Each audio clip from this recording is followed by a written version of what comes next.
Assalamualaikum teman-teman. Baik, di sini saya akan menjelaskan pengenalan antigen oleh sistem imun.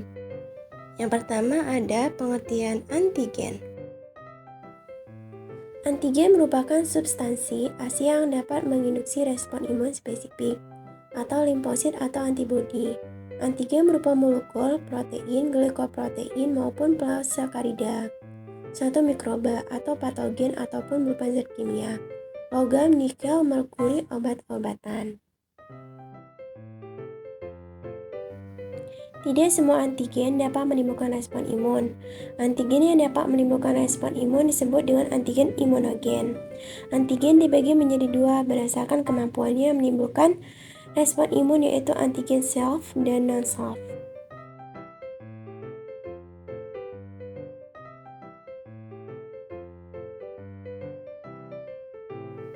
Sedangkan berdasarkan sifatnya adalah mengikat sel T, antigen ada yang berikatan dengan sel T, ada yang tidak berikatan dengan sel T. Macam-macam antigen patogen, antigen alergen, antigen tumor, atau kanker.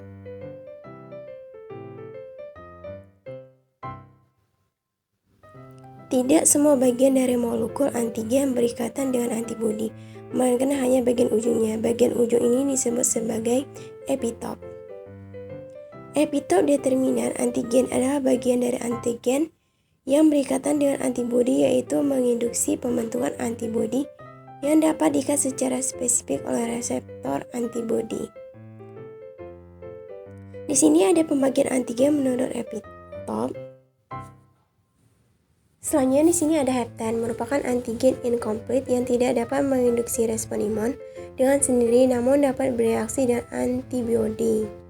Hepten dapat menjadi imunogen melalui ikatan dengan molekul besar atau disebut dengan molekul pembawa.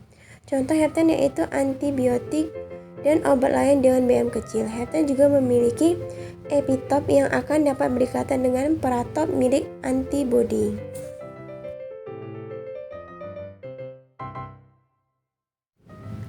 Pembagian antigen menurut spesifikasi yaitu heteroantigen, Ag yang dimiliki oleh banyak spesies, xenoantigen, Ag yang hanya dimiliki oleh spesies tertentu, alloantigen, Ag yang spesifik untuk individu dalam satu spesies, antigen organ spesifik, Ag yang hanya dimiliki oleh organ spesifik, autoantigen, Ag yang dimiliki oleh tubuh sendiri.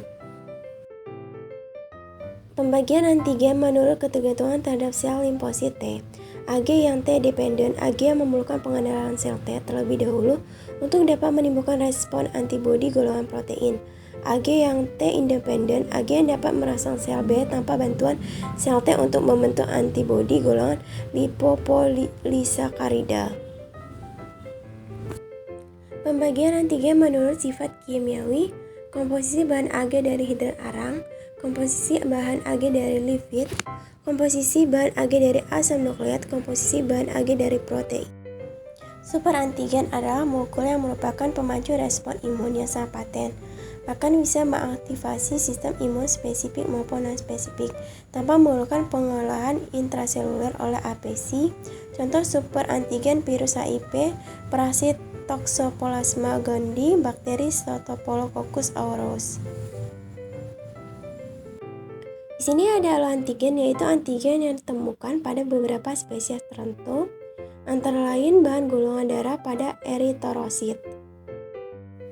Toksin atau racun yang biasanya berupa imunogen dan merangsang pembentukan antibodi yang disebut antitoksin dengan kemampuan untuk menetralkan. Toksin dapat dibagi menjadi 1. Toksin bakteri seperti bakteri penyebab difteri dan tetanus. 2. Pitotoksin, toksin asal dari tumbuhan seperti lisin dari minyak jerak. 3. Zootoksin, biasa berasal dari ular, kalajengking, lebah.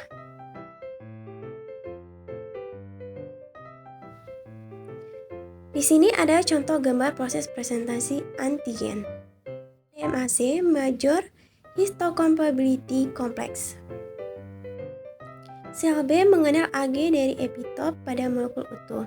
Sel T mengenal Ag dari epitop pada fragmen antigen atau peptida yang diikat oleh molekul pada permukaan APC.